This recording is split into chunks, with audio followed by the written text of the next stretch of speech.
আমোদি মাছ কিন্তু কম বেশি সবারই প্রিয়, তাই আজ খুব সহজেই বানিয়ে ফেলবো আমোদি মাছের চচ্চড়ি। প্রথমেই মাছে ভালো করে নুন হলুদ মাখিয়ে নেব, তারপর কড়াই গরম করে সর্ষের তেলটাও গরম করে নিয়ে মাছগুলো দিয়ে মাছগুলো কিন্তু কড়া করে ভেজে তুলে নেব। তারপর কড়াইয়ে আরো এক্সট্রা সর্ষের তেল অ্যাড করে দিয়ে দেবো কালো জিরে, সরু সরু করে কেটে রাখা আলু আর পেঁয়াজ বেশ ভালো করে লাল করে ভেজে নেব। তারপর ওপর থেকে অ্যাড করে দেবো বেগুন আর কাঁচা লঙ্কা।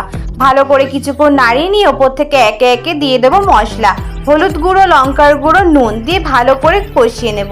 তারপর ওপর থেকে জল অ্যাড করে দেবো। জল অ্যাড করে আমি 15-20 মিনিটের জন্য ঢাকনা চাপা দিয়ে রাখবো। ঝোলটা টেনে আসলে ঢাকনা খুলে ওপর থেকে একে একে সব ভাজা মাছগুলো দিয়ে দেবো।